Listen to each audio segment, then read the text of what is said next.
Having a high sense of self-regard and self-love and even self-esteem doesn't mean that you look back on every decision and go, that was a great decision, really proud of that. All that it means is you have this underlying sense of, you know what, even though I've made mistakes, even though things in my past are not as I'd like them to be, I care for myself. I believe that self-discipline is the definition of self-love. First, we need to respect our nature. Second, we need to know our nature. Take Aristotle's advice, know thyself, but know things about yourself that most people don't discover. For example, know how you're smart, not just how smart you are in comparison to others. In what ways are you smart? Know what you care about. What are the values that motivate your choices? Know what your personal velocity is, the intensity and drive with which you naturally operate. Know the background imprint, positive, neutral, or negative, that you carry with you and what effect it's had on you. Know your behavioral style, how you come across to other people.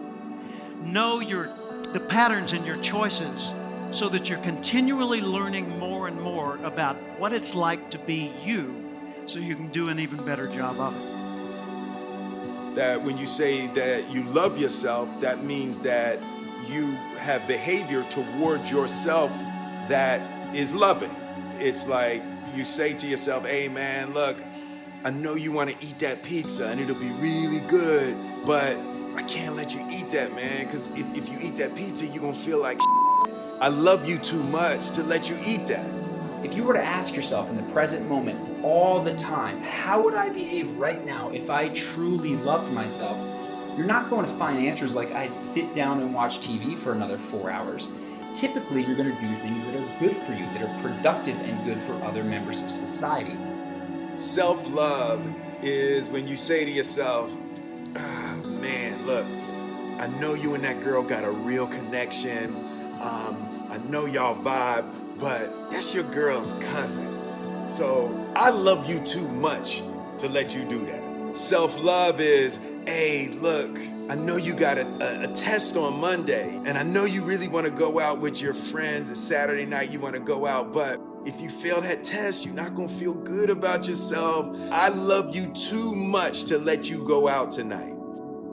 Think about that. If you were to focus half an hour of study on one field of endeavor for 5 consecutive years, you'd not only transform you'd transform the world around you. And we collectively would transform the world as we know it today. You and I were born with the gift to make this a better place. Even if we didn't improve, we could make the world better right now. We could encourage people, compliment people. We could solve problems. We could pick up trash. We could fix things. We could bring new ideas. But as you grow, you become a bigger source for the rest of life to express itself through you. You were put here for a reason.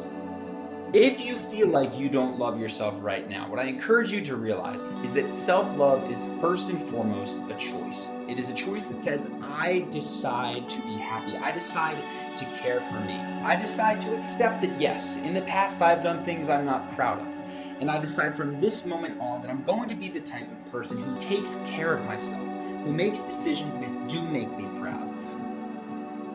So nurture your nature. Figure out, first off, I am valuable. Accept that. I want to know who I am, and I want to know how I operate and how can I understand me better. And then I want to nurture that nature. I want to apply myself in the world and put myself to work in such ways that the rest of the world says, well, that's cool. If he or she can do it, I could probably do it. I wonder how they did it. And then we start spreading that, and the ripple goes worldwide. So ask yourself every day, how would the person I'd like to be do the things I'm about to do?